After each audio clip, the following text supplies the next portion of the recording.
أما بعد فأعوذ بالله من الشيطان الرجيم بسم الله الرحمن الرحيم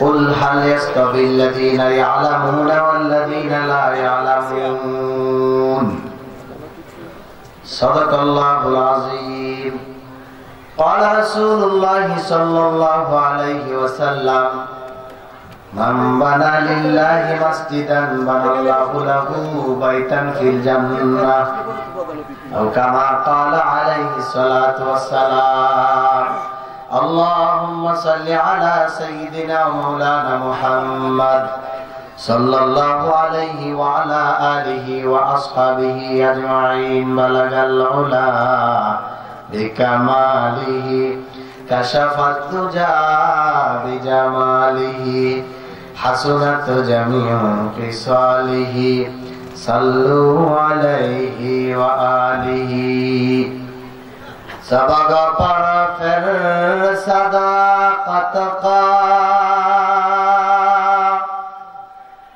عدالت کا شجاعت کا سبق پر پھر صداقت کا عدالت کا شجاعت کا لیا جائے گا کم تجھ سے پھر دنیا کی امامت کا بلغ العلا بکمالہ کشف الدجى بجماله حسنت جميع خصاله صلوا عليه وآله لا إله لا إله إلا الله لا إله إلا الله لا إله إلا الله محمد رسول الله صلى الله عليه وسلم কুড়িপাড়া বাজার কেন্দ্রীয় জামে মসজিদ কর্তৃক আয়োজিত পঞ্চম বার্ষিক ওয়াজ ও দোয়া মাহফিলের শ্রদ্ধাভাজন সভাপতি শেরে তাজ জাতির রাহবার কর্ণধার হযরত উলামায়ে কেরাম মুরব্বিয়ায়ে ইজাম এবং আমার সামনে উপবিষ্ট ইসলাম প্রিয় তৌহিদি জনতা পর্দার অন্তরালে অবস্থানরতা সুশিক্ষিতা আবেদা জাহেদা মা ও বোনেরা সূচনাতেই মহিয়ান গরিয়ান রব্বে কারিমের আলিশান দরবারে অসংখ্য অগণিত কৃতজ্ঞতা জ্ঞাপন করছি যে আল্লাহ সুবহানাহু ওয়া তাআলার অশেষ মতে আসমানের নিচে জমিনের উপরে জান্নাতের বাগানে বসার তৌফিক দান করেছেন কুরআন হাদিসের আলোকে কিছু কথা বলা শ্রবণ করারও তৌফিক দান করেছেন সকলে বলে আলহামদুলিল্লাহ এটা কুড়িপাড়া বাজার কেন্দ্রীয় জামে মসজিদ স্কুলের মাঠ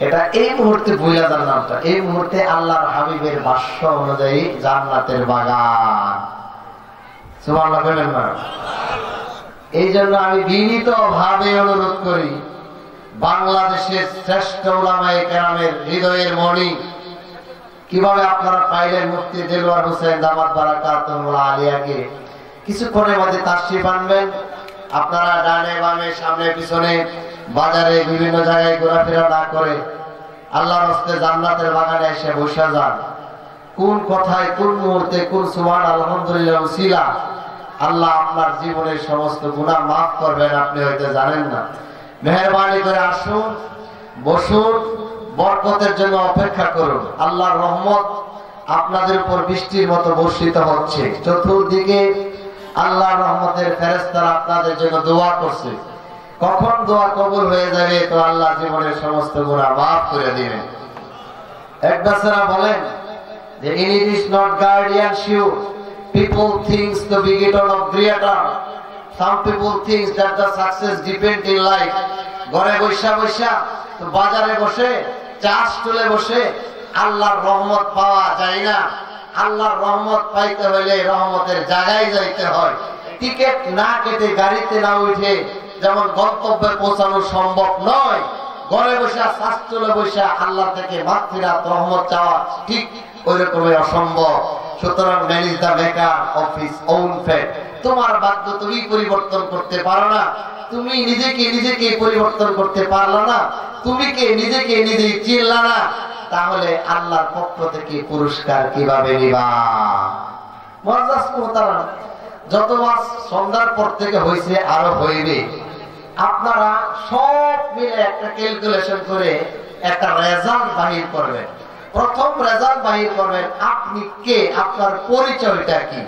যদি আপনি বলেন আমার পরিচয় আমি একজন মুসলমান, আমার লিডার মুহাম্মদুর রাসূলুল্লাহ, আমার রব আল্লাহ তাআলা, আমার দ্বীন ইসলাম, তখন আপনাদের প্রতি প্রশ্ন থাকবে ইসলাম ধর্মের একজন ব্যক্তি মুহাম্মদুর রাসূলুল্লাহর একজন সৈনিক, আল্লাহর একজন বান্দা হয়ে মুসলমান হয়ে উইদাউট অ্যাপ্লিকেশন পৃথিবীতে আসছেন, আপনার কি করা দরকার, আপনি করতেছেনটা কি? এই হিসাব যদি মিলাইতে পারেন তাহলে মাহফিল কর্তৃপক্ষরা কামিয়াব। ইংরেজিতে বলে as you sow so you reap, where there is a will there is a way। ইচ্ছা করলেই তোমার উপায় হবে, যে এরকম কর্ম এইরকম ফল। তুমি খেতে মেহনত করছো কম, ফসল তো কমে আসবে। তো গাছের মধ্যে মেহনত তোমার কম, ফসল তো কমে আসবে। দোকানে তোমার মেহনত কম, ইনকাম তো কমে আসবে। আখিরাতের জন্য তো তোমার মেহনত কম, তাহলে তুমি রেজাল্ট পাইবা কিভাবে? অথচ আমার আল্লাহ আমাদের প্রতি কি চূড়ান্ত ভালোবাসার বহিঃপ্রকাশ ঘটাইলেন। ডিউটি করবেন তো 1 মিনিট, আল্লাহ সওয়াব দিবেন তো উহুদ পাহাড় পরিমাণ সওয়াব। সূরা ইখলাস নাম শুনেন নাই? কুল আল্লাহু আহাদ আল্লাহুস সামাদ লাম ইয়ালিদ ওয়া লাম ইউলাদ ওয়া লাম ইয়াকুল লাহু কুফুয়ান আহাদ। আমার মনে 20 সেকেন্ড লাগছে, লাগে নাই? আল্লাহর হাবিব বলেন 10 পারা কোরআন শরীফ পড়লে যত সওয়াব তত আমলনামায় দিয়ে দিবে। দুইবার পড়লেন 20 পারা, 3 বার পড়লে 1 খতম কোরআন শরীফ পড়া সওয়াব দিয়ে দিবে। তো রাতে ঘুমানো যাওয়ার পরে চিন্তা করলেন ঘুমানোর আগে কোরআন শরীফে 1 খতম বহুদিন ধরে দিতে পারি না, রমজানে দিতে পারি না, পায়ে গেছি সুযোগ, সূরা ইখলাস 3 বার পড়ব, কোনো কনফিউজ নাই। You remember that success depends, and many barbarians to stage the 100% sure they talking the Muhammad sallallahu alaihi wasallam। আমার বাবাও বলে নাই, তোমার দাদাও বলে নাই, আমার কোন লিডারও বলে নাই, আমার নবী মুহাম্মদ বলছে 100% সত্য। 3 বার পড়লে 1 খতম কোরআনের সওয়াব পাইবেন তো পাইবেন ইনশাআল্লাহ। তাহলে পড়েন না কে? আল্লাহ 1 মিনিট ডিউটি করলেন, সওয়াব দিলেন 1 পারা নয়, 30 পারা কোরআন মাজিদের সওয়াব। জনাবে রাসূলুল্লাহ মুহাম্মদ আরবি বলেন সুবহানাল্লাহি ওয়া বিহামদিহি সুবহানাল্লাহিল আযীম। এই ছোট্ট বাক্যটা যদি আমার কোন উম্মত পড়ে, হাসরের ময়দানে বিভীষিকা মুহূর্তে মিজানের ময়দানে যখন বান্দার আমলগুলো ওজন করা হবে, এই বাক্যটার ওজন এত হবে তাম দুনিয়ার আসমান জমিন পাহাড় পর্বত গ্রহ নক্ষত্র এক পাল্লায়, আরেক পাল্লায় যদি আমার এই পাল্লার বান্দার সুবহানাল্লাহি ওয়া বিহামদিহি সুবহানাল্লাহিল আযীম দেওয়া হয়, এই বাক্যটার ওজন আসমান জমিনের চাইতে ওজন হয়ে যাইবে। তিরমিজি শরীফের এক হাদিসে আল্লাহর হাবিব বলেন সুবহানাল্লাহিল আযীম ওয়া বিহামদিহি, এই বাক্যটাও যদি কোনো ব্যক্তি বলে তো আমার রব খুশি হইয়া জান্নাতে তার জন্য একটা খেজুর গাছ নির্মাণ করে দেয়। সুবহানাল্লাহ জোরে কোন, আরো জোরে কোন। এই যে একটু সময় ব্যয় করতেছেন, লাভ অনেক। তাফসীর কিতাবের মধ্যে আসছে একবার সুবহানাল্লাহ বললে 18টা লাভ। সুবহানাল্লাহ কোন না কে? একটা লাভ হলো জান্নাতে আপনার আল্লাহ আপনার খুশি হয়ে একটা গাছ বানিয়ে দিবে। কেমন গাছ জানেন? আপনি নিজেও গাছটা ভাঙায় ফার্নিচার বানাইবেন, শ্বশুর বাড়িতে দিবেন, বেয়াই বাড়ি দিবেন, মামু বাড়ি দিবেন, দাদার বাড়ি দিবেন, আওয়ামী লীগের বাড়ি দিবেন, বিএনপির বাড়ি দিবেন, জাতীয় জামাত সব দিবেন, বাংলাদেশ দিবেন, ভারত, পাকিস্তান, নেপাল, তাম পৃথিবীর সব বাড়িতে ফার্নিচার বানিয়ে দিবেন। দেখবেন এখনো গুড়ানে অনেক কাঠ বাকি আছে। সুবহানাল্লাহ। এরকম বড় গাছ, এমন বড় গাছ আল্লাহ দিবেন একবার সুবহানাল্লাহর বদৌলতে। কারণ কি? বলে বান্দার প্রতি আল্লাহ চূড়ান্ত ইহসান, দয়া আর মায়া। বান্দা গুনাহ করতে করতে করতে করতে গুনাহ শেষ নাই, চোখের পানি ছাড়া বলে রব আমি বুঝি নাই, আমি অন্ধকার আলোর মধ্যে পার্থক্য করতে পারি নাই, আমারে তুমি আল্লাহ হেদায়েত দান করো, মাফ করো। আল্লাহ বুড়ো বসে নাই, টেলিফোন করে স্বরাষ্ট্রমন্ত্রীর ফোনও দেয় নাই, উম্মুকের ফোনও দেয় নাই। আল্লাহ যা তোর জীবনে সব গুনাহ মাফ করে জান্নাতের মেহমান বানায় দিলাম। কাকে দে দুনিয়া মে খরিদা, दुनिया में उम्र अगर खरीदा में शूरा नंबर 2 अगर दौलत में कूना दुनिया की खार जन्नत तो यारे में हम जाया। कभी कमिया জান্নাত কামাই করার জায়গা দুনিয়া আর জাহান্নাম কামাই করার জায়গাও দুনিয়া।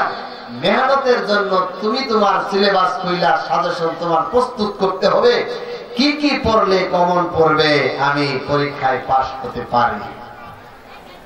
মুআজ্জাজ মুহতারাম, কুরআনে কারীম আমাদের মুসলমানদের জন্য একটা ধর্মীয় সংবিধান। আজকে আমরা টেকনোলজি, আজকে আমরা সায়েন্সের যুগ মনে করি, বর্তমান যুগ সায়েন্সের যুগ, বর্তমান যুগ টেকনোলজির যুগ, বর্তমান যুগ অ্যানালাইসিসের যুগ। আরে ভাই, 1000 বছর আগে আমাদের রাসূলের উপর অবতীর্ণ কুরআনুল কারীম অতীত বর্তমান ভবিষ্যতের এমন কোন বিষয় নয় পুঙ্খানুপুঙ্খ রূপে আল্লাহ আমাদের কাছে দেন নাই। আল্লাহর হাবিবের জবানে অসংখ্য কওলি ফেলি তাকরিরি হাদিসগুলো আমাদের জীবনে আমল করতে পারলে দুনিয়ারও বাদশা পরকালেরও বাদশা। সুবহানাল্লাহ। মুআজ্জাজ মুহতারাম, এই যে কুড়িপাড়া বাজার কেন্দ্রীয় জামে মসজিদে 5 ওয়াক্ত নামাজের আযান দেওয়া হয়, দেওয়া হয় না? হয় না? হয় না? হয় না? আল্লাহু আকবার, আল্লাহু আকবার আযান দেয়। আযান মানে এলান করে আপনারা মসজিদে সমবেত হন। নীল আর্মস্ট্রং, মাইকেল কোলিন, এড্রিন অলডিন তৃতীয়বারের মতো যখন চাঁদে সফরে গেলেন তো তাদেরকে নাসাতে পাঠাইলেন, তোমরা অ্যানালাইসিস করে দেখবা চাঁদের মাটির উর্বরতা কেমন, গাছ লাগানো যায় কিনা, এটা একটু ভালো করে পরিদর্শন করো। আগে গেছিল লাইকা কুকুর, তারপরে ভ্যালেন্টিনা টেলিস্কোপ, ভিন্ন কথা। লাস্ট যখন নীল আর্মস্ট্রং গেলেন সেখানে গিয়ে রিপোর্ট লেখা দেখেন না মাটির উর্বরতা তেমন ভালো না, এখানে অক্সিজেন নাই, এই গাছ দুষ হবে না। কিন্তু উনি আশ্চর্য হয়ে গেলেন, কি রে কিসের সাউন্ড? আমার কানে জানি কি একটা সাউন্ড আসতেছে, তো সাউন্ডটা নোট করলেন। তো জমিনের দিকে তাকায় দেখেন কিছু কিছু জায়গায় এরকম লাইট জ্বলে, লাইট গুলো এটা টার্গেট করলেন। বিশাল বড় চাঁদের মাঝখানে বিশাল একটা ফাটল দেখলেন, এটাও সে নোট করলেন। তো দুনিয়ার জমিনে আসার আগে টার্গেট করে দেখলেন দুনিয়ার জমিনে মসজিদ আর মাদ্রাসাগুলো আকাশ থেকে গ্রহের নক্ষত্রের আলোর মতো দেখা যায়। দুনিয়ার সত্য অন্ধকার যেখানে মুসলমান সেজদা দেয়, মসজিদগুলো আল্লাহ আকাশ থেকে দেখায় যে দেখো যেখানে মসজিদ আর মাদ্রাসায় কোরআন তেলাওয়াত করা হয়। দুনিয়া থেকে যেমন আমরা সূর্যের এবং চাঁদের আলো দেখি, আকাশ থেকে দুনিয়ার নক্ষত্র হলো মসজিদ এবং মাদ্রাসা। তো বেচারা ওই বায়োডাটা দেখলেন, এই ফাটলটা কি বলে মুহাম্মদ রাসূলুল্লাহ 1000 বছর আগে এবার আঙ্গুল দিয়ে ইশারা দিছিলেন, চাঁদ 2 টুকরো হয়ে গেছিলেন আবু জাহেল করে দেখানোর জন্য। ওই বায়োডাটা মুহাম্মদের পুরাটা পড়লেন, মাথার মধ্যে গুড়গুড় করতে শুরু করলো, কি করা যায়, what do the meaning the spirit of বারবার এত স্টাইচ আই ওয়ান্ট নট। ওনার অনেক টাকা যা, অনেক পেরেশান, বুঝতে পারেন না। হঠাৎ রাস্তা দেয়া যায়, হাঁটতে হাঁটতে সামনে দেয়া যায়, মসজিদের মধ্যে মুয়াজ্জিন মিহরাবের মধ্যে সামনে দাঁড়ায় কানের ভিতরে আঙ্গুল দিয়া বলে আল্লাহু আকবার, আল্লাহু আকবার, আশহাদু আল্লা ইলাহা ইল্লাল্লাহ, লা ইলাহা ইল্লাল্লাহ।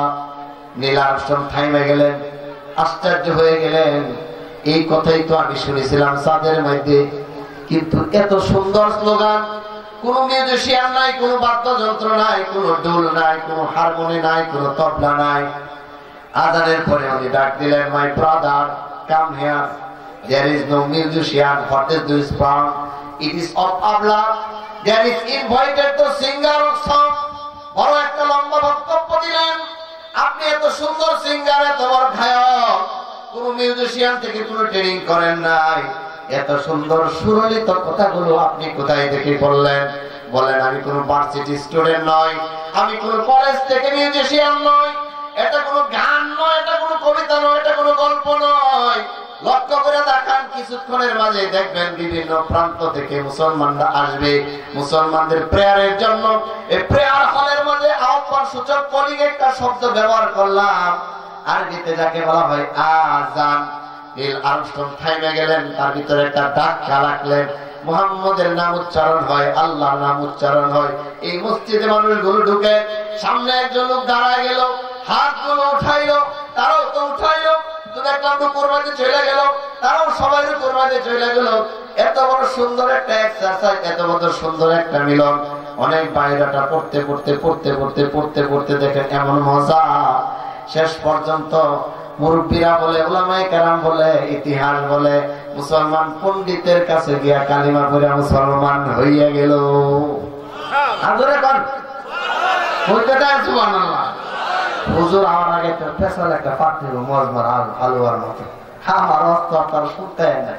হুজুর আসার আগ পর্যন্ত চালাই। জোরে কোন সুবহানাল্লাহ, জোরে কোন। এক বিজ্ঞানের নাম হলো রাইন ব্যাটাসন। তো রাইন ব্যাটাসন বলে কোরআনে কারিমের মাঝে আল্লাহ বলে, দুনিয়া যা কিছু বানাইছে সব মানুষের খেদমত করার জন্য। আমি চিন্তা করে দেখলাম বাথরুমের ভিতরে সাদা একটা পোকা লাফাইতে লাফাইতে চলে, এইটা মানুষের কি উপকার করে। অনেক লম্বা ইতিহাস। শেষ পর্যন্ত 52 বছর বয়সে বেচারা চোখের দৃষ্টি হারায় দিলেন। ডাক্তার বলেন কর্নিয়ার অপারেশন করতে হবে, বলে এই বয়সে অপারেশন করতে চাই না। হঠাৎ করে কোন মেসেজ কোথায় থেকে পাইলেন যে ভারতের একজন বিজ্ঞ ডাক্তার আছে, সে ফাঁকি দেয়, চোখে দিলেই চোখের দৃষ্টি ফিরে আসে। তো বড় ইতিহাস। সে চোখের ফাঁকি গুলো নিয়ে আসলেন, 1 সপ্তাহ ইউজ করলেন, 2 সপ্তাহ আরেকটা দিলেন, 3য় সপ্তাহ আরেকটা দেখে দেখেন চোখ দিয়ে এখন আগের মতো স্বাভাবিক দেখতে পায়। এখন চিন্তা করলো এটা কি মেডিসিন, অপারেশন ছাড়া আমার চোখে দৃষ্টি ফিরে আসে। চলো সফর করে চলে গেলেন ডাক্তারের কাছে। ডাক্তারের কাছে গিয়ে সে বলেন, আমি একজন বিজ্ঞানী এবং একটা ডাক্তার, আপনি এমন কি মেডিসিন দান করলেন? বলে, দেখো কত মানুষ কত কিছু নিয়ে গবেষণা করে, আমি একদিন টয়লেটে গিয়ে দেখি টয়লেটের মধ্যে পোকা গুলো এইভাবে লাফায়, এইভাবে লাফায়। আচ্ছা বলেন, যেখানে রাত, যেখানে বাঘের বই সেখানে কথা কেন, যেখানে বাঘের বই। ওই বেচারা গবেষণা করছিল টয়লেটের পোকার গোলামি ধরো। এখন ডাক্তার টয়লেটের পোকা দা বলে মেডিসিন বানাইছে, কোন তো কেউ একটা পেছে পড়ে গেছে। বলে এই এই পোকার ভিতরে এই পরিমাণ ক্যালসিয়াম আছে, চোখের আর্টারি যখন শুকায়া যায়, এটা দেওয়ার সাথে সাথে তরলতা বিদা হয়ে চোখের দৃষ্টি ফিরা যায়। এখন সে বলে কোরআনে কারিমের সামান্য এই আয়াতটা, হুয়াল্লাযী খালাকালাকুম মা ফিল আরদি জামিআ, all make all things created the human being। এই চ্যালেঞ্জ করতে গিয়ে প্রথমেই ধরা খাইলাম। আরেকটু সামনে গেলে মনে আমার বাঁচার কোনো রাস্তা নাই। আমি কোরআনের একটা আয়াত ভুল করতে গিয়া নিজে ভুলে ধরা খাইলাম। মুসলমান পণ্ডিতের কাছে নিয়ে যাও, আমি লা ইলাহা ইল্লাল্লাহ করে মুসলমান হয়ে যেতে চাই। আমার বড় আফসোস, অনেক নাস্তিক রাইন, তারপর হলো বিজ্ঞানী রাতুস, এরপর হলো চিয়াংমাই বিশ্ববিদ্যালয়ে তাগাতা তিজাসান, কত অঙ্গ নিয়ে হার্ট নিয়ে গবেষণা করছেন প্রফেসর ডক্টর উইলিদর সিং। সব তারা চিন্তা ভাবনা করে কোরআনের লগে রাসূলে হাদিসে বাস্তব জীবনে আকাশ গ্রহ নক্ষত্রের মিল পায়া তারা বলে এর থেকে শ্রেষ্ঠ রিলিজিয়ন পৃথিবীতে নাই। পৃথিবীর একমাত্র শ্রেষ্ঠ ধর্ম ইসলাম। পৃথিবীর একমাত্র as a father, as a teacher, as a subcontinent, as a super, as a social, as a Superman over the world. পৃথিবীতে একটা মানুষের কোনো তুলনা নাই। স্বামী হিসাবে বলো, রাষ্ট্রনায়ক হিসেবে বলো, পুলিশের সুপার মনে করো, সেনাবাহিনীর প্রধান মনে করো, আদর্শ টিচার মনে করো, পৃথিবীতে একটাই লিডার, তার নাম মুহাম্মদুর রাসূলুল্লাহ। আপনি লিডারও পাইলেন শ্রেষ্ঠ, কিতাবও পাইলেন শ্রেষ্ঠ, দিনও পাইলেন শ্রেষ্ঠ, আল্লাহও শ্রেষ্ঠ, কিন্তু আজকে আমাদের জীবনে অশান্তি কেন? অশান্তি কেন? ভাই ভাইয়ের মাঝে মারামারি, ভাই বোনের মাঝে দ্বন্দ্ব, স্বামী স্ত্রীর মাঝে দ্বন্দ্ব, সরকার জনগণের দ্বন্দ্ব, পীর মুরিদের দ্বন্দ্ব, স্কুলের শিক্ষক ছাত্রের মাঝে দ্বন্দ্ব। কেন? কেন?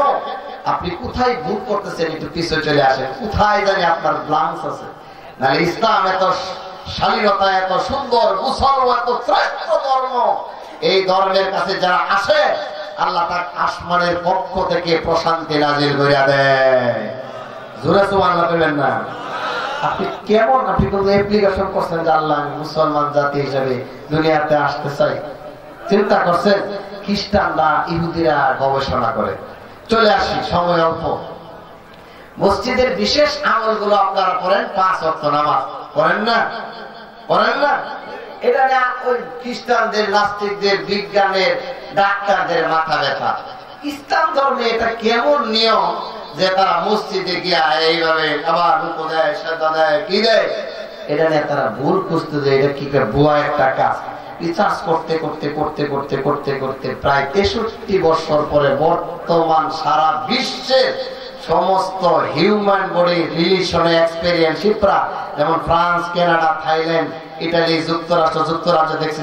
এখন মোবাইল তো সারা বিশ্ব দেখা যায়, সাজদা দেখে মিলকে তারা বললে পৃথিবীতে একমাত্র কেবলমাত্র শ্রেষ্ঠ যদি কোনো এক্সারসাইজ থাকে তাহলে মুসলমানরা যে প্রেয়ারের নামে যা করে সবচেয়ে শ্রেষ্ঠ এক্সারসাইজের নাম নামাজ। আচ্ছা বলেন তো, আমরা কি এক্সারসাইজের নিয়তে করি না আল্লাহর হুকুম পালনের জন্য? কথা বলবেন। কিন্তু দেখেন, আল্লাহর হুকুম পালন করলেন আল্লাহকে খুশি করার জন্য, জান্নাতে যাওয়ার জন্য। একের ভিতরে সব আল্লাহ আপনার দিলের ভিতরে, দেহের ভিতরে এক্সারসাইজ ঢুকে আপনাকে সুস্থতার ব্যবস্থা করলেন। এই যে আপনার হার্টটা পাঞ্চিং করে ৮৬,০০০ বার, এক্সারসাইজ কতবার করেন? আপনার নাকের এক্সারসাইজের দরকার, চোখের এক্সারসাইজের দরকার, ব্লাডের এক্সারসাইজের দরকার, এই ক্যালোরির এক্সারসাইজের দরকার, ব্রেনের এক্সারসাইজের দরকার। ওরা আরো চিন্তা করলেন, রুকু থেকে আবার দাঁড়ায়, সামি আল্লাহু লিমান হামিদা। উলামায়ে কেরামদেরকে জিজ্ঞাসা করেন, রুকু হতে সোজা হয়ে দাঁড়ানো একটু অপেক্ষা ওয়াজিব। কি ওয়াজিব কেন করলেন? যে সাবধান বান্দা, পাগলামি করিস না, তোর ব্লাডটা আবার সাধারণ জায়গায় যাওয়ার ব্যবস্থা করে দে। যখন একবার টানা লাগে আবার চলে। প্লাস্টিকের যদি কোনো পাইপ থাকে দেখবেন, পাইপের মাঝে চাপ দিবেন, আবার ছাড়বেন, ভিতরে যদি কোনো জ্যাম থাকে সব চইলা যাবে। কারণ প্রেসারটা তখন বাড়ে। আপনার প্রেসারটা, ব্লাড গুলো যদি জমা থাকে, যেন নাকি স্ট্রোক করার সম্ভাবনা আছে। আল্লাহর কসম, 5 ওয়াক্ত নামাজের বরকতে আল্লাহ শুধু ব্লাড প্রেসার নয়, আল্লাহ শুধু আপনার হার্ট স্ট্রোক নয়, আল্লাহ শুধু ব্রেন স্ট্রোক নয়, আল্লাহ শুধু গিনারি স্ট্রোক নয়, আল্লাহ শুধু হৃদপিণ্ডের কিছু নয়, 154টা রূপ থেকে নামাজ পরিত্রাণ করবে। পড়বেন না কেন? কেন পড়বেন না? একটা আল্লাহ খুশি, নবী খুশি, ডিউটি। আরেকটা হলো জীবনের ব্রেন থেকে শুরু করে সব এক্সারসাইজ। যদিও নাকি এক্সারসাইজের নিয়ত আমরা করি না। রমজান মাস আসলেই আমরা কি রাখি? কথা বলে কি রাখি? সুস্থতার জন্য না আল্লাহর হুকুম পালন করার জন্য? দেখেন, এটা নিয়ে বিজ্ঞানের মাথা কথা। তুই সারাদিন না খেয়ে থাকে, চাউলের অভাব নাই, ভাত নাই, সারাদিন সামনে কলা, সামনে রুটি, সামনে কেক, সিঙ্গারা খান আপনারা? কথা বলবেন, খান? কেন খান না? কার ভয়ে? ঘরে যদি দরজা লাগায় যে খাইবেন? সাগরের ডুবদা কি পানি খাইবেন? তাকুয়া সাগরের ডুবদা যদি পানি খায়, দুনিয়ার কোন মানুষ দেখে না, আমার রক্ত আমাকে দেখতেছে। আল্লাহকে খুশি করার জন্য আমি রোজা রাখি। বিজ্ঞান অ্যানালাইসিস করে বলে তারা তো আল্লাহকে খুশি করে রোজা রাখে না, তারা দেহকে সুস্থর জন্য রোজা রাখে। বলো কেন? বলে স্টমাকে মানুষ যে খাবার খায়, 2 সাইডে পাকস্থলীর ডিনেলা কেনের মাঝে আপনার স্টমাকের 2 সাইডে ব্যাকটেরিয়া সৃষ্টি হয়। ব্যাকটেরিয়া মানব দেহের জন্য অত্যন্ত ক্ষতিকর। এখন ডাক্তাররা বলে আপনি একটা কাজ করবেন, মিনিমাম মাসে আপনার 3 দিন না খায়া থাকতে হবে, তাহলে ব্যাকটেরিয়া উৎপাদন হবে না। লাস্টের ডাক্তার বলে মাসে মাসে দরকার নাই, কেউ যদি 1 বছরে 32 থেকে 33 দিন না খায়া থাকে, শেষে বলছে 30 দিনও যদি না খায়া অন্তত 12 থেকে 13 ঘন্টা স্টমাককে ইজি রাখতে পারে, খালি রাখতে পারে, তো সে ডিউটানামিক আর পেপটিক নামক মহা ক্যান্সারের আক্রান্ত থেকে মুক্ত হয়ে যাবে। আল্লাহ জানি কি মায়া করে আমাদেরকে দিয়ে দিলেন। তুমি রোজা, রমজানে রোজা রাখো। এই রোজা রাখার বিজ্ঞান বলে ব্যাকটেরিয়া থেকে, ডিউডেনাম থেকে, পেপটিক আলসার থেকে পরিত্রাণ। বলে পেপটিক আর ডিউডেনামের জন্য আমরা রোজা রাখি না, আমরা রোজা রাখি আল্লাহকে খুশি করার জন্য। আল্লাহ বলে রোজা তো জাহান্নাম থেকে বাঁচার জন্য ডাল শুরু করে তো পাইবেই, দুনিয়াতে বোনাস। এই 2 ধরনের ক্যান্সারের রোগ থেকে তুই বাঁচা যাইবে। আল্লাহ তার বলে না, একটা বিজ্ঞান বার করে বলে আহা চমৎকার, মুসলমানরা খুব চালাক, ভেরি ক্লেভার এন্ড ইন্টেলিজেন্ট, কিন্তু খুব চালাক। এক্সপার্ট এরা দেখছো মাসে মাসে 1 মাস না খেয়ে থেকে শরীরকে ব্যায়াম করে। আমরা বলি না মাসে 1 মাস না খেয়ে আমরা শরীরকে ব্যায়াম করি না, আমাদের রবের আদেশ তাই আমরা পালন করি, ঠিক কিনা? সুবহানাল্লাহ কর, আরেকবার কর, আর একটু জোরে কর। আরেকটা ডিউটি নিয়ে যাবে বরকতের জিনিস, বেশি বেশি সুবহানাল্লাহ কর। অসুবিধা কি? পরিবার আশেপাশে বাড়িঘর হয়তো কম, তাহলে আমার ধারণা আরো লোক থাকার তো কথা। কালকে গতকাল আমাদের আরেকজন শাইখ হাসান জামিলের সাথে আমার পরে হজরত বয়ান করছেন, 4টা প্রজেক্ট দিচ্ছে। গ্রামের মধ্যে এত লোক, আল্লাহ সুবহানাল্লাহ, 4টা প্রজেক্ট দেখি বিভিন্ন জায়গায় লাগাই দিচ্ছে মানুষ। তো তারাও তো মুসলমান, তারাও তো দিন বুঝে। পরিবারের মানুষ কি খুব দিন বুঝে না? আজকে জান্নাতের একটা বাগান, আশিকিন জাকিরিন উলামায়ে কেরামরা মজলিসে আসবে। আজকে তো পৃথিবীতে নবী নাই, নবীর নায়করা বসে আসবে। তাদের চেহারা দিকে তাকায়া একটু বরকতের জন্য দোয়া করে আসে। আপনার দিল কি মন চাই না? আজকে যদি আমার জানি কেন মনে কয় এখানে যদি খালি ডিজে একটা গান হইতো, গানের সুর থাকুক চাই না থাকুক, এতক্ষণ মাঠটা কানায় কানায় ভরপুর হয়ে যাইতো। ঠিক বললাম না বেঠিক বললাম? আচ্ছা, আপনার প্রথম প্রশ্ন করছিলাম আপনি কে? আপনি বলছিলেন আমি মুসলমান। আপনি কার উম্মত? নবী মুহাম্মদের উম্মত। কার বান্দা? আল্লাহর বান্দা। কোন ধর্মের মানুষ? ইসলাম ধর্মের মানুষ। আপনি মাদ্রাসায় যদি নাও পড়ে থাকেন, দেখি এখন পারেন কিনা, আল্লাহর খাস বান্দা, রাসূলের পেয়ারে উম্মত, দিন ইসলামের একজন সৈনিক, আল্লাহর রাসূলের একজন উম্মত হইয়া ইসলাম বিরোধী ড্যান্স নৃত্য অনুষ্ঠানে কনসার্টে যাওয়া কি জায়েজ আছে না নাই? যেরকম আছে না নাই? আপনার ফুটো দেওয়ার দরকার না, আপনি জানেন কি আছে না নাই। আপনার বিবেককে আল্লাহ 33% ব্রেনের ভিতরে অগ্রিম মেমোরি লোড করে দিয়েছে, নাহলে কিন্তু আপনি বলতে পারতেন না। তাহলে ভালো মন্দ বোঝার জন্য সবকিছু স্কুলে মাদ্রাসায় লেখাপড়া করতে হয় না। তাহলে জায়েজ নাই। এখন 2 নম্বর প্রশ্ন, কেন আইলেন? বলে মজা লাগে, দেখি কি হইতেছে না হইতেছে। আচ্ছা, এরপরের প্রশ্ন, মজা অবস্থায় যদি আজরাইল আয়েশা বলে শেষ, তোমার হায়াত শেষ, আর লড়াচড়া করার শক্তি নাই, এখন হাদিস শরীফে আসছে তাকে গোসল করাবে, ওই ঠাট্টি মাঝে উঠাবে, এমন জোরে চিৎকার করবে, কোথায় নিয়ে যাও, জাহান্নামের আগুন দাও দাও তার সামনে ভেসে উঠবে। হাদিস শরীফে আসছে জিন আর ইনসান ব্যতীত সমস্ত মাখলুকরা তার চিৎকার শুনতে পাইবে। আর তার চিৎকার যদি কোনো মানুষের কানে পৌঁছতো, কিয়ামত পর্যন্ত মানুষ বধির হয়ে যাইত, কানে কোনোদিন শুনতো না। আজকে যদি আমার জীবনের হায়াত থেকে এই মুহূর্তে ডিজে অনুষ্ঠানে আমার মারা যায়, আমি আল্লাহর দরবারে কিভাবে মুখ দেখাবো, রাসূলের কাছে কিভাবে উম্মত হইয়া সুপারিশের তালিকায় জমজম হাউজে কাউসারে পানির জন্য হাত বাড়াবো? তোমার মতো নিষ্ঠুর, তোমার মতো নালায়েক, তোমার মতো অসভ্য, তোমার মতো সুন্দরী অস্পষ্ট, দুনিয়ার চাকচিক্য করে ইসলামের ঐতিহ্য ভুলে গিয়া নবী মুহাম্মদের উম্মত হইয়া যারা গুনাহের কাজে অংশগ্রহণ করে, সহযোগিতা করে, তাদের মতো মূর্খতার বহিঃপ্রকাশ দুনিয়াতে আর কেউ নাই। এই শুনেন, জান্নাতে যাওয়ার জন্য, আল্লাহরে খুশি করার জন্য এত আমল লাগে না, তাহাজ্জুদ পড়ার কোনো বড় বড় দরকার নাই। ওটা হলো বড় বড় বুজুর্গদের খেলা। আচ্ছা, মসজিদে যে আপনারা নামাজ পড়ে, মনে রাখেন ভালো করে, 5 ওয়াক্ত নামাজ, ফজরের নামাজ, হুজুর তো নাই মনে, হুজুর কেন আছে? ফজরের নামাজ মসজিদে জামাতে কয় কাতারে আপনারা কি জানেন? এখন যারা মসজিদ করছেন, সভাপতি, সেক্রেটারি, কেশিয়ার, মেম্বার, তারা মসজিদে ইমাম তো রায় কে দিচ্ছে, হের কামে করুন, মাস গেলে কি টাকা দিব না? আরে ভাই, মসজিদ যারা আবাদ করেছ, হাসরের ময়দানে এই মসজিদ তোমাদের বিরুদ্ধে আল্লাহর কাছে নালিশ করবে।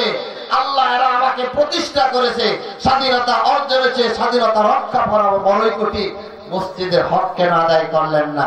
দেখবেন কত দানে কত চায়, তখন বুঝবে মসজিদে কেন নামাজ পড়েন নাই।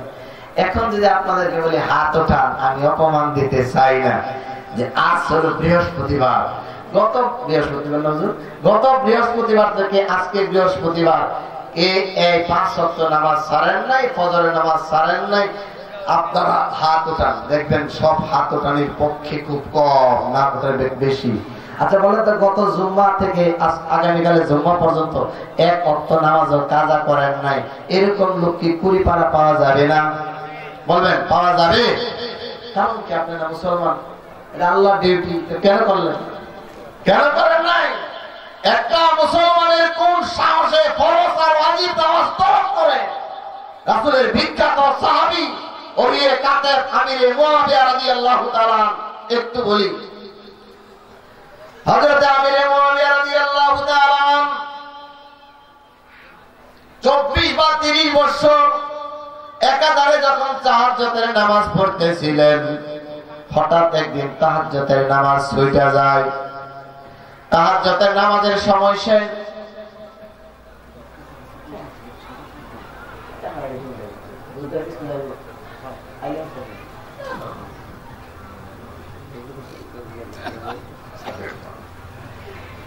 হযরত আমিরে মুআবিয়া রাদিয়াল্লাহু তাআলা উঠলেন, ওযু করলেন, দেখেন না না না, আযানের পরে তো কোনদিন তাহাজ্জুদের নামাজ পড়া যায় না, যায় কিনা বলেন? ফজরের আযানের পরে কি তাহাজ্জুদের নামাজ পড়া যায় কি যায় না? তাহাজ্জুদের নামাজের লাস্ট টাইম হলো ওয়াক্ত হয়ে যায় সুবহ সাদিক হওয়া। আমিরে মুআবিয়ার ঘুম হারাম, চোখগুলো অগ্নিশর্মা লাল হয়ে গেল। সকালে পেরেশান, তো নাস্তার সময় নাস্তা তার পেটের ভিতরে ঢুকে না, লাঞ্চের সময় কান্না আর কান্না। সাথীরা এগিয়ে আসলেন, আমিরে মুআবিয়ার কি, আপনার কি প্রেসার হাই হইল না লো হলো? শরীরটা কি বড় দুর্বল হয়ে গেল? গায়ে কি কোনো জ্বর আসলো বা প্রচন্ড কি মাথা ব্যথা হয়? আমিরে মুআবিয়া বলে, না না না না, আমার কোনো মাথা ব্যথা নাই, আমার কোনো পেট ব্যথা নাই, আমার কোনো প্রেসার হাই হয় নাই, লো হয় নাই। আমার জীবন থেকে মহামূল্যবান এমন একটা সম্পদ ছুটে গেছে যা বিগত 30 বছর যাবত ছুটে নাই। আজকে রাত যদি তাহাজ্জুদের আগে আল্লাহ আজরাইল পাঠাইয়া দেয়, আমিরে মুআবিয়া তোর এই পর্যন্ত জীবনের হায়াত ছিল, জীবনের শেষ তাহাজ্জুদটা তো আমার ব্রাঞ্চ থাকলো। আর ইসলাম বলে শেষ ভালো যার, সব ভালো তার। জীবনের শেষ তাহাজ্জুদটা আমার জীবন থেকে ছুটে গেছে, এই চিন্তা পেরেশানি আমার কলিজাটা দরপর দরপর করতেছে। তাহাজ্জুদ ছুটে গেছে, চিন্তা কলিজা দরপর দরপর করে। ফজর জীবনে কয়দিন ছুটে গেছে, চিন্তা টেনশনের খবর নাই বাঙালি। ঠিক বললাম না? ঠিক না বেটি?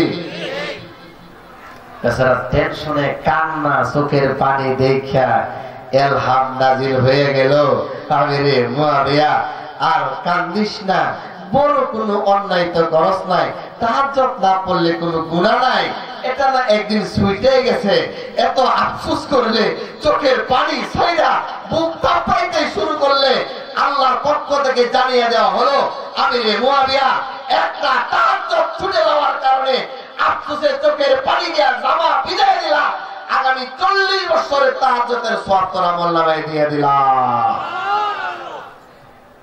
দেখছেন? এখন শয়তানে এটা মেসেজ করে বাইরেছে, আমিরে মুআবিয়ার একদিনের তাহাজ্জুদ নামাজ ছুটার কারণে 40 আগামী বছরের সওয়াব আল্লাহ দিয়ে দিছে। হতে পারে না, আমাদের কাজ হলো মারামারি, হিংসা করা, মারামারি লাগু, এটা শয়তানের ডিউটি, আপনারা আবার করেন না। আসেন কিভাবে পাস করে আমি দেখে ছেড়ে দিব, অমুক কিভাবে হুজুরের মসজিদে ইমামতি করে আমার দেখা আছে, মানুষ বলে না বলে না, কখনো এরকম করবে না, এগুলো শয়তানের স্লোগান। ভালো মানুষ কখনো বিশ্রী স্লোগান দেয় না, কথাটা মনে রাখবেন। কথাই বললে আবার বলে রাগ করে হুজুরের রাজনৈতিক বক্তব্য দেয়। ইসলামের প্রথম বিশ্রী একটা স্লোগান দিয়েছিলেন, তার নাম হলো আবু জাহেল। মক্কা থেকে হাত উত্তোলন কইরা মদিনার অভিমুখে যখন যাত্রা করছিলেন, তখন বদর নামক স্থানে গিয়া বলছিলেন, মুহাম্মদ কোথায়, আসো খেলা হবে। কি হবে? আপনি বলবেন আবু জাহেলের ভাষা, ঠিক ফেরাউন মুসারে গেছিল, খেলা হবে। ইব্রাহিমকেও নমরুদে বলছিল ওই খেলাই হবে। ওটা পাগল ছাগলদের মুখের বলি, ভদ্র মুসলমানের কথা হতে পারে না। আর ওরা জানেই না যার সঙ্গে খেলবে ইসলাম হলো ডালাইকৃত পাহাড়, আর অমুসলিমদের দিলে হলো মশার পাখার মতো দুর্বল। ডাক ধাক্কা দিলে কন্টেনারের সঙ্গে রিক্সা উল্টা সার্কার হয়ে যায়। যুগে যুগে আল্লাহ এটা প্রমাণ করে দেখায় দিলেন। আপনি আরেকজনের পিছনে লাগলেন কেন? আপনার জীবনে কত ভুল। আপনি নামাজ নাই, রোজা নাই, হজ নাই, যাকাত নাই, পাক পবিত্র কিছুই নাই। আপনি যার দুষ খুঁজেন সে তো আপনার থেকে অনেক সামনে আগায় গেছে। নিজের চিন্তা নিজে করেন, আরেকজনের চিন্তা নিয়ে আপনার মাথা ব্যথা কেন? আপনি বলেন আমার জীবন থেকে সব হারিয়ে ফেলেছি, সর্বনাশ। হযরত আমির মুয়াবিয়া রাদিয়াল্লাহু তাআলা আনহুর এই সুসংবাদটা শুনলেন শয়তানের মাথা তো নষ্ট। আটলান্টিক মহাসাগরের মিটিং, এটা মানে কেন বললাম? শয়তানের স্পেশাল সংসদ সদস্য হয় পানির উপরে, বড় সাগরে, মনে রাখেন। সেখানে প্রেসিডেন্ট বসে, স্পিকার বসে, দালাল দুলালরা বসে। তো দালালরা সামনে দাঁড়ায় বলে, মাননীয় স্পিকার আপনাকে ধন্যবাদ। শুনছেন নাকি? বলে কি? বলে আজকে জামাইয়ের বউর মধ্যে ঝগড়া, বাপ ছেলের মধ্যে ঝগড়া, এবং সরকার জনগণের ঝগড়া, টিচার স্টুডেন্টের ঝগড়া। উম্মুক দোকানে মিথ্যা কথা বলে আলু বেচে, তরকারি বেচে, উম্মুক খালি গালিগালাজ করে। বলতে বলতে একজনে বলে, না না না না, এগুলো কোনো ভালো কাজেই খরচ নয়। আর কি করলে? বলে আমি ইসলামের ভিতরে একটা অপপ্রচারণা চালাই দিলাম, ফেতনা ঢুকাই দিলাম, মানুষ এর পিছনে দৌড়াইতে শুরু করলো। বলে আসো আসো, তোমার সঙ্গে এখন আলিঙ্গন করা হবে। শয়তান এখন ওই মিটিং এ বলে, মাননীয় স্পিকার সর্বনাশ। বলে কি সর্বনাশ? বলে আমির মুয়াবিয়ার 40 বছরের সব বলে আল্লাহ দিয়া দিছে, আল্লাহ তো রহমান। এখন কি করা যায়? বলে এটা সাধারণ একটা বুদ্ধি। সাধারণ বুদ্ধি পিছিয়ে নিজে ধরা। বলে কি? বলে তোমারে পার্মানেন্ট সিকিউরিটি গার্ড বানিয়ে দিলাম। প্রত্যেকদিন তাহাজ্জুদের নামাজের আগে কলিং বেলের ভিতর দরজা টুইকা টুইকা আমিরে মুয়াবিয়ারে জাগ্রত করে দিবা। রাত্রে হয়ে গেল, টোকা দিল। আমিরে মুয়াবিয়া কে তুমি? বলে আমি শয়তান। বলে শয়তান হয়ে আমাকে ডাকো কেন? হুজুর জাস্ট টাইম হয়ে গেছে, আপনার ওযু করে তাহাজ্জুদ পড়বেন না। বলে তাহাজ্জুদ পড়ার জন্য তো শয়তানে ডাকে না, তাহাজ্জুদ না পড়ার জন্য শরীর টিপা ঘুমায় রাখে। বলে আমারটা আমি বুঝি, আপনার কাছে আজকে কামটা করেন। আমারটা আমি বুঝি মানে আরেকদিন যদি ছুইটা যা 80 বছর দেয়া দিব। আল্লাহ যে মায়া, আর 40 আর 80 বছর দিব না। দৈনিক একটা দৈনিক নেন। এই জন্য প্রতিজ্ঞা করলাম, যতদিন বাঁচেন তাহাজ্জুদের ডিউটি আমি মানবো। আপনি চালাকি কইরা মানুষকে ক্ষতি করতে গিয়া আল্লাহ যদি কোন বান্দার উপর খুশি থাকে, জিন্দেগি চলে যাবে, তবে তার কোনদিন ক্ষতি করতে পারবেন না। আজকে পৃথিবীতে আপনাদের যার পিছনে আপনারা লাগলেন, আলেম উলামা এত দুশ্মন হয়ে গেল। আজকে মসজিদের ইমাম, মাদ্রাসার স্টুডেন্ট, ছাত্র, একমাত্র তারাই বাংলাদেশের জাতীয় সম্পদ। মনে রাখেন, একমাত্র বাংলাদেশের জাতীয় সম্পদ হযরত উলামায়ে কেরাম। তারা না থাকতে ইসলাম থাকবে না, ইসলাম থাকবে না তো দিন থাকবে না, দিন থাকবে না তো আসমানে যায় আসমান থাকবে না। যে জামাইয়ের উসিলা বরযাত্রীরা দাওয়াত খাইলেন, তার খবর নাই, পাড়াপড়শির ঘুম নাই। যার উসিলা খাইতেছেন তার খবর নাই। উলামায়ে কেরাম কেমন জরুরি একটা উদাহরণ দেই, খুব ভালো করে বুঝে। একটা জায়গায় 3টা দ্বীপ, 2 দ্বীপে মানুষ বসবাস করে। তো আরেকটা দ্বীপে আপনি মনে করেন school, college, university.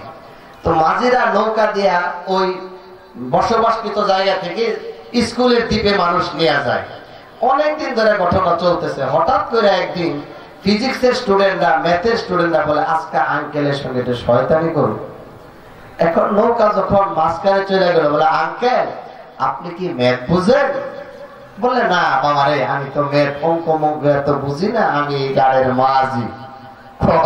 Already with that wasted half in your life. আমি তো দেখতেছি এখন আপনার জীবন অর্ধেক, বিকলঙ্গ, কোনো দামই নাই। আরেকজন আঙ্কেল আপনি ফিজিক্স কেমন বুঝেন? আরেকজন আপনি কেমিস্ট কেমন বুঝেন? একজন সায়েন্সের ব্যাপারে কি বলতে পারেন বলেন তো? পৃথিবী সূর্যের চারদিকে ঘুরে না, সূর্য পৃথিবীর চারদিকে ঘুরে। সূর্য বড় না, পৃথিবী বড়। তো ওই বেচারা বলে বাবা সূর্য পৃথিবী তুমি মাপি চাপি নাই, এটা আমি বলতে পারবো না। কত আপনারও তো wasted half in your life, আপনার জীবন অর্ধেক শেষ। আল্লাহর কি কুদরত! হঠাৎ করে আকাশের মধ্যে মেঘ দেখা গেল, হালকা হালকা ঝড় সৃষ্টি হয়ে গেল। এখন মাঝি বলে, এ তোমরা লাফালাফি করে কেন, নৌকা তো নিমজ্জিত হয়ে যাবে। আমরা তো ধরা খাইতেছি। বলো কেন? এই তো সামনে মাত্র 10-20 গজ পরেই তো আমাদের গন্তব্য চলে আসবে। বলে তার আগে যদি আঙ্কেল নৌকা তল হইয়া যায়। বলে কে তোমরা কি সাঁতার জানো না? তোমরা কি সাঁতার জানো না? বলে আঙ্কেল না, জীবনে তো এই সাঁতার বিদ্যা আমাদের জানা নাই। বলে অলরেডি উইথ দ্যাট মরমরি understand I see the more যে already full in your life hosted. আমার তো অর্ধেক জীবন শেষ, এখন তো দেখি তোমার পুরা জীবনে বৃথা। নৌকা তলাইলে আর শেষ, জীবন শেষ। কি ফিজিক্স শিখলা, কেমিস্ট্রি শিখলা, ম্যাথ শিখলা, সায়েন্স শিখলা, কিন্তু এখন বাঁচার জন্য জীবনের সাঁতার শিখো নাই। এখন মৃত্যু তোমার অনিবার্য, মানে তোমার জীবনের এই সমস্ত শিক্ষা সব বৃথা। উলামায়ে কেরাম উদাহরণ দেয়, যাই করেন কোন আলিমান আও মুতাআল্লিমান আও মুস্তামিআন আও মুহিব্বান, একমাত্র নাজাতের দল পৃথিবীতে 4টা। 14 দলে 19 দলে 33 দল নাজাতের রাস্তা নয়। হয় আলেম হও, নাহলে আলেমের ছাত্র হও, নাহলে তার পরামর্শ জীবন গড়ো, নাহলে দিল থেকে মহব্বত করে তাকায় বলো ওই লোকটা নাইবে রাসূল, হুজুরকে আমি দিল থেকে ভালোবাসি। আল্লাহর রাসূল বলেন, নাজাতের রাস্তায় ঢুকে গেলা আল্লাহ তোমারে জান্নাত দেয়া দিবে।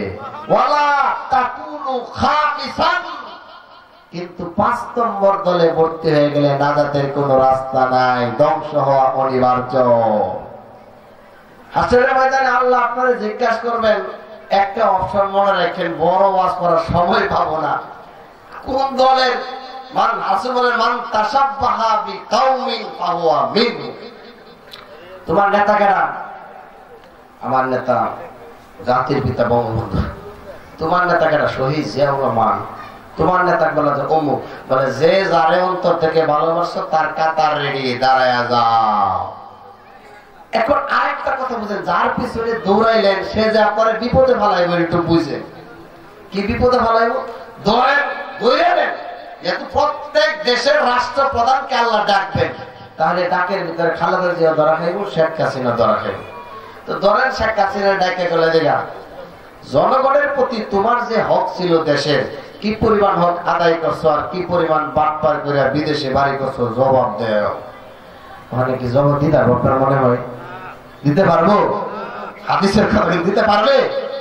এখন গেছে তো বাঁচতে হবো। সে বলবে, আল্লাহ আমার শরীরে কতটুকু শক্তি, এক যে কুকুরে যদি দৌড়ান দেয় ভেবেকে মুইতে দিচ্ছি আমরা, আমারে ডানে বামে সামনে পিছনে মেহনত করে যারা দীর্ঘদিন পর্যন্ত দুর্নীতির সঙ্গে সংযুক্ত থাকার কারণে মেহনত করছে, আমি সবার বিচার চাই। এত মাতবরি করেন না। পরে কবেন কান লাগে চুরি করলাম, সেই কবরে চুর। মুরব্বীর কথাটা ওই দিন কাজে লাগবে। একটাও মাপ পাইবেন না। আর আপনি যদি দিন থেকে ভোট দাম দিয়ে বলেন মৃত্যু আসে তো আসবেই, মুসলমানদের নাকের আগায় জান্নাতের গন্ধ পাওয়া যায়। বাতিলের সঙ্গে কোনোদিন আপোষ করিও নাই, করবো না। প্রয়োজনে শাহাদতের মৃত্যু আমার কাছে সবচেয়ে দামি মৃত্যু। বই হুঙ্কার মুঙ্কার টুঙ্কার এটা দেখায় কোনো লাভ নাই। আল্লাহর সিদ্ধান্ত চূড়ান্ত সিদ্ধান্ত। দৌড়াইতে দৌড়াইতে দৌড়াইতে যাকে দৌড়াও সেকে আল্লাহ তাকে কামিয়াব করে দিবে, তোমাকে আল্লাহ গর্তের ভিতরে ফালাইয়া হালাক করে দিবে। তাদারিস দৌলত মে খানি তাদারি, বহরাতে বড় আগার হামনে তাদারিস, জমতে বড় হামনে এলাহি কি কুনাদ, মি দেহাদে হামরে আগার জিন্দগি কো মি দেহাদ, মৌত কাসি কুল্লু নফসিন শারেবু, কবর বাইতিন কুল্লু নাসিন দাখিলু। হযরতে আবু जर गफारी खिदमते खैरुल बशर, जिसने सारे जिंदगी में ना बनाया अपना घर। প্রতিদিন তোমার সঙ্গী ডাকতেছে, এই মুহূর্তে শেষ, কবরে বলতেছে এটাই তোমার ঠিকানা। যে আবু যর গফারি রাসূলের প্রেমে পইরা পৃথিবীর বিখ্যাত ডাকাত থেকে আল্লাহর ওলির শ্রেষ্ঠ সাহাবী হইয়া জান্নাতের মেহমান হয়ে গেল। এই দ্বীন ইসলাম বুঝা, নামাজ রোজা উসুল উলামায়ে কেরাম আল্লাহ রাসূলকে বুঝা, হাজার হাজার নাস্তিক ইহুদি মুরতাদ বেঈমানরা ইসলাম বুঝা কালিমা পড়ে মুসলমান হইয়া জান্নাতে চলে যায়। মুসলমানের বাচ্চা অ্যাপ্লিকেশন ছাড়া আল্লাহর প্রদত্ত নিয়ামত পাইয়া বিশ্বনবীর উম্মত হইয়া তারা জাহান্নামের দিকে যাচ্ছে। এটা আমাদের ভালো লাগে না। এই ভুল ধরানোর কারণেই আজকে উলামায়ে কেরামের প্রতি টর্চারি। হাসরের ময়দানে রাষ্ট্রপ্রধানরা বলবে, হুজুররা আমাদেরকে জানায়া দিল না কেন, তাদের বিরুদ্ধে নালিশ করলাম। আর দুনিয়াতে জানায়া দিল কেন, তাদের বিরুদ্ধে নালিশ কইরা আয়নার ঘরের মধ্যে ঢুকায় দাও। আমাদের উলামায়ে কেরাম হযরত আসছে, আল্লামা মুফতি দেলোয়ার হোসেন, নারে তাকবীর, নারে তাকবীর। আল্লামা মুফতি দেলোয়ার হোসেন দামাত বরকাতুহুর আগমন, মুফতি দেলোয়ার হোসেনের আগমন কুড়িপাড়া বাজার কেন্দ্রীয় মসজিদের পক্ষ থেকে লাল গোলাপ শুভেচ্ছা। কুড়িপাড়া বাজার কেন্দ্রীয় জামে মসজিদের পক্ষ থেকে মুফতি দেলোয়ার হোসেনের আগমন। বড় হককারী বাংলার একজন উজ্জ্বল নক্ষত্র আল্লামা মুফতি দেলোয়ার হোসেন দামাত বারাকাতুহুল আলিয়া হুজুরকে আমার মাদ্রাসা আনার জন্য ৩-৪ বছর ধরে চেষ্টা করতেছে, আমি পাই নাই। বড় বরকত আর আমার আপনাদের সৌভাগ্য যে সেই হযরত আজকে আমাদের মাঝে উপস্থিত হয়ে গেছেন। আল্লাহ তাআলা হযরতের জবান থেকে যে কথাগুলো বলবেন আমাদের সকলকে মানার জন্য তৌফিক দান করুন।